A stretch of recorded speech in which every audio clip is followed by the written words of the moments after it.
Episode 19. An Unusual Breath. When did I fall asleep? Where am I? Jade opened her eyes widely and felt giddy. In bed?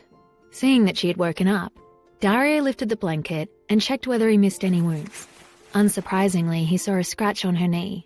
Jade was trying to guess whether this was his house. It did not look like a hotel, and she wondered why he would bring her to his house. Why did you bring me here? Now that he thought about it, he remembered that he had just met her the previous day.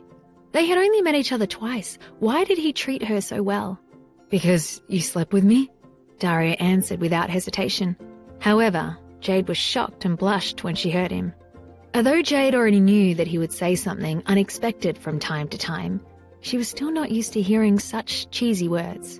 What nonsense are you talking about? What do you mean that I've slept with you? Why are you so shameless to say something like that? Her heart almost pounded out of her chest. She wasn't sure about what happened the previous night. She wondered if they really had sex. Dario glanced at her as he had seen through her thoughts. He then took the initiative and said, "Don't worry, nothing happened between us last night. We only slept naked on the bed." With that, he gave a vague smile and continued in a very indifferent voice. "I didn't expect you to have such big boobs. I really shouldn't judge a book by its cover." Jade was furious. Although she wanted to retort, she did not know what he would say if they continued the conversation. So she decided to give it up. She realized that her best option was to keep her mouth shut obediently and not ask any questions. "Put your legs down," Dario commanded. "Huh? What?" Jade said nervously. Dario did not say another word, but forcefully pulled her legs straight, squeezed the ointment onto his hand, and gently rubbed it on her wound. When he touched her skin, it felt like he was caressing her. Jade blushed as red as an apple. She then took a deep breath, touched her cheeks, and realized that her face was burning hot. Her breathing also gradually became heavier. He did not turn on the heater, so it was strange that she felt so stuffy. Jade wriggled her legs uneasily and wondered why he was applying the ointment so slowly. However, the more she moved, the tighter Dario held her leg, and the more impudent his movements became. He slowly moved her fingers from her knees up to her inner thighs. "Hey, stop, my thigh isn't injured." Jade pressed her skirt tightly against her thighs and felt bashful. Dario smiled and spat out 3 words that made her roll her eyes. "Internal injury." "You're the one with internal injuries. Let go of me now." "Why should I?" Because you didn't apply the ointment well, and it doesn't make me feel good at all," Jade blurted out. She did not think ahead when she spoke, and after she did, Dario stared into her eyes with a totally different gaze, as if there was something strange on her face.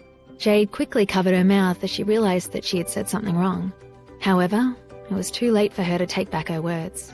Dario smirked, squinted with his enchanting eyes, bent over, and pinned her down as he rubbed ointment on her. His seductive voice became gentle and deep. "Is that so? Uncomfortable? Do you want to know what's comfortable?" Jade could clearly feel his warm breath on her lips. His posture, along with the dim light, made everything seem natural. She was already breathing heavily, and now she became even more flustered.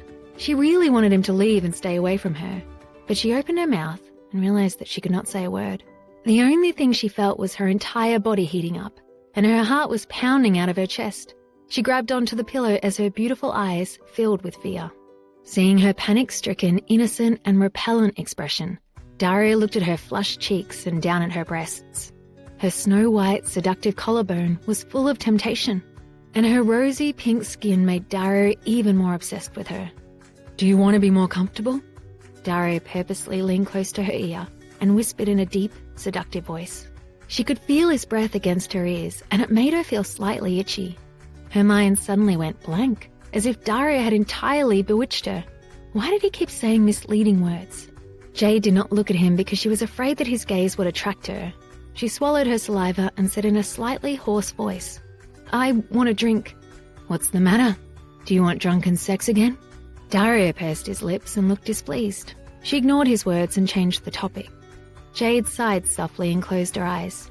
Her wet black eyelashes trembled with her sigh, which made him want to kiss her. "No, I just want a drink," Jade replied in a soft voice.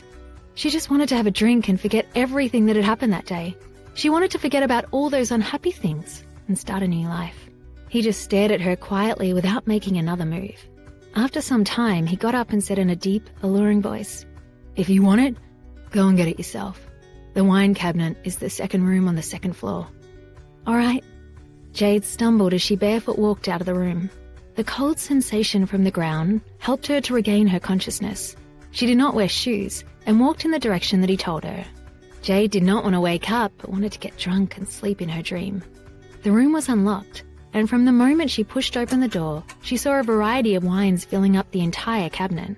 Every bottle of wine was like a work of art, exceptionally exquisite and well-placed. They were so attractive that she did not even dare to touch any of them. She thought that they must be expensive, but who cares? All she wanted was to get drunk, and the owner had told her to drink. Therefore, she did not feel guilty and picked a random bottle of wine. Because she did not know how to open a wine bottle, she picked the one that was already open. They were both red wines and white wines.